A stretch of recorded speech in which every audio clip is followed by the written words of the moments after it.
Please, Rose, get that through your head! Good luck. You're going to need it.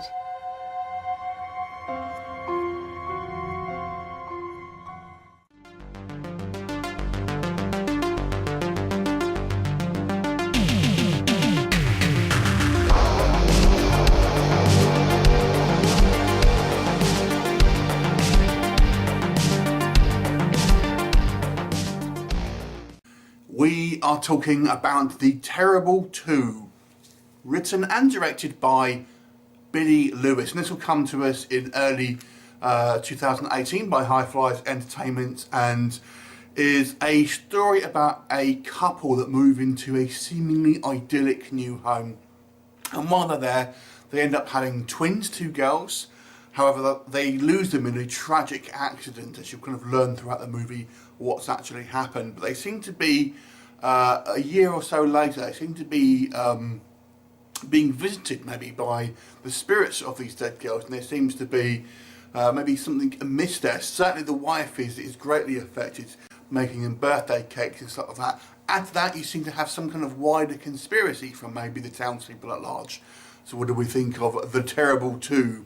This is a very, very, very low budget movie, and obviously you have to adjust your expectations accordingly.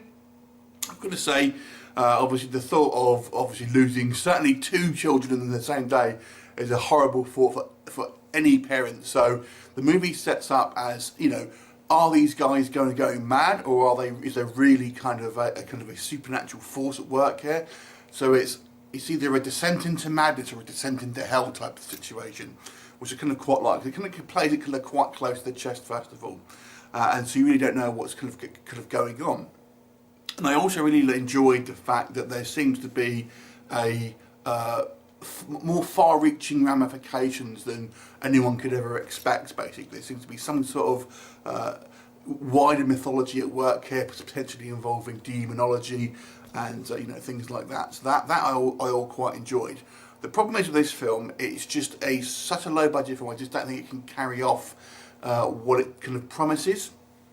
First of all, I feel the performances are kind of weak from the 2 kind of principal actors. Unfortunately, they don't seem to be the most confident actors in the world, and really kind of fail to kind of bring across that kind of sense of gravitas of obviously about losing the child, and that real sort of like lost feeling you would probably have.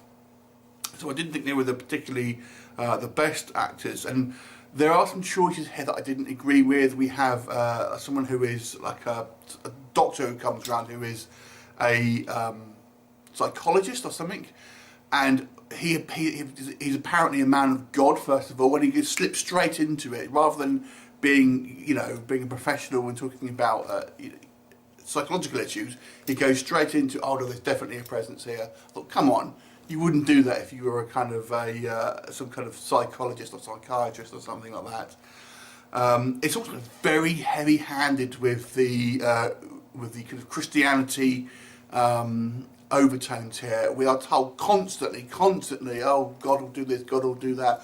So I'm almost thinking, is this a Christian film? Is this some kind of like, like pro-Christianity horror movie? The husband doesn't appear to be particularly religious, but I was a bit like, oh man, I don't need this message hammered home every 5 minutes. The special effects here are on the weaker side. They're obviously kind of very, like I said, a very low budget film, and when we do see kind of visual effects, they are pretty weak, to be honest with you, and there's no real actual scares here. And I'm going to say, when the story kind of is all said and done, I don't really feel it makes a lot of sense, particularly the ending.